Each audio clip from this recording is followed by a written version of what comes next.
Hi friends, അപ്പോൾ നമ്മുടെ YouTube ചാനലിലേക്ക് എൻ്റെ എല്ലാ ഫ്രണ്ട്സിനും ഒരിക്കൽ കൂടി സ്വാഗതം. അപ്പോൾ നമ്മുടെ ഉത്സവം തുടങ്ങിയെന്ന് ഞാൻ പറഞ്ഞായിരുന്നു. അപ്പോൾ ഉത്സവത്തിൻ്റെ തലേന്നത്തെ ദിവസത്തെ വീഡിയോ നമ്മൾ കണ്ടിട്ടുണ്ടായിരുന്നു.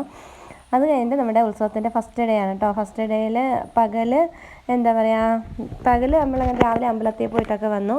പിന്നെ വൈകുന്നേരം സന്ധ്യയ്ക്ക് അമ്പലത്തിൽ പോയി. പിന്നെ അവിടെ എന്താ പറയുക, ഉത്സവമൊക്കെ ആകുമ്പോഴും മെയിനായിട്ടും നമ്മൾ കണ്ടുവരുന്നൊരിതാണല്ലോ എന്താ പറയുക, കളിപ്പാട്ടങ്ങളും കാര്യങ്ങളൊക്കെ.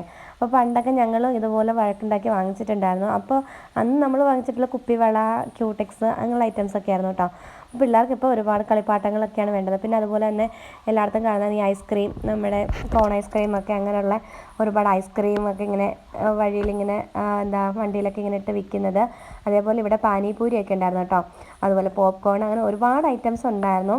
അത് നമ്മുടെ ഫസ്റ്റ് 3 ദിവസമാണ് നമ്മുടെ ഉത്സവം. അതിൽ ഫസ്റ്റ് ഡേയിൽ നമ്മുടെ പ്രോഗ്രാം എന്ന് പറയുന്നത് ഭക്തിഗാന അല്ല, നമ്മുടെ എന്താ പറയുക, നമ്മുടെ ഭജനയാണ് കേട്ടോ. നമ്മുടെ ശ്രീ ഭദ്രകാളി ഭജൻസ് അവതരിപ്പിക്കുന്ന ഭജന ഉണ്ടായിരുന്നു.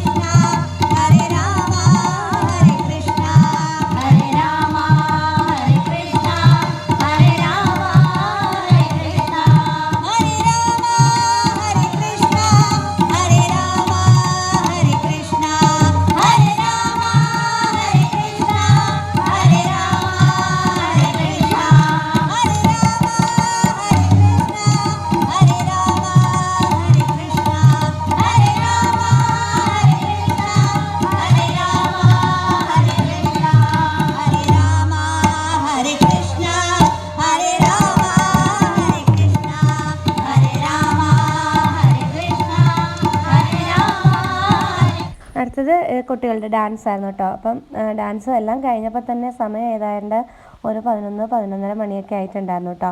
അപ്പോൾ അതെല്ലാം കഴിഞ്ഞിട്ടാണ് നമ്മൾ പോയത്. അപ്പോൾ വൈകുന്നേരം അമ്പലത്തിൽ തൊഴുതിറങ്ങിയിട്ട് പാൽപ്പായസമൊക്കെ കഴിച്ചിട്ട് ഞങ്ങൾ വീട്ടിൽ പോയി പിള്ളേർക്ക് ഫുഡൊക്കെ കൊടുത്തിട്ട് ഡ്രസ്സൊക്കെ ചേഞ്ച് ചെയ്തിട്ടാണ് വന്നത്. അല്ലെങ്കിൽ പിന്നെ നമ്മൾ പോകുമ്പോൾ ഇത്രയും സമയം ആവില്ല, അതുകൊണ്ട് നമ്മൾ ഇട്ടിരുന്ന ഡ്രസ്സും അതുപോലെ ഞങ്ങളും ഡ്രസ്സൊക്കെ മാറി നമ്മളൊരു സിമ്പിളായിട്ടുള്ള ചുരിദാറൊക്കെ ഇട്ടിട്ടാണ് പോയത്. കാരണം ഇത്രയും നേരം രാത്രിയിലൊക്കെ ഇരിക്കുമ്പോൾ ഒരു ബുദ്ധിമുട്ടല്ലേന്ന് വെച്ചിട്ട് നമ്മൾ പോയി. കാരണം പിള്ളേരൊക്കെ ചിലപ്പോൾ ഉറങ്ങിപ്പോയാലും അറിയില്ല, അതുകൊണ്ട് അവർക്ക് ഫുഡൊക്കെ കൊടുത്തിട്ടാണ് നമ്മൾ വന്നപ്പോഴത്തേക്കൊക്കെ പ്രോഗ്രാം തുടങ്ങിയിട്ടുണ്ടായിരുന്നുള്ളൂ കേട്ടോ. അങ്ങനെ അവരുടെ ഡാൻസ് പ്രോഗ്രാമൊക്കെ കണ്ട് അത് കഴിഞ്ഞിട്ട് നമ്മളിനി ചെന്ന് കിടക്കുക. അതുപോലെ നാളെ രാവിലെ എഴുന്നേറ്റിട്ട് പിന്നെ ഇതുപോലെ രാവിലെ അമ്പലത്തിൽ പോവുക. പിന്നെ അങ്ങനെയുള്ള പരിപാടികൾ. ഉത്സവമൊക്കെ ആകുമ്പോൾ നല്ല രസമാണ്.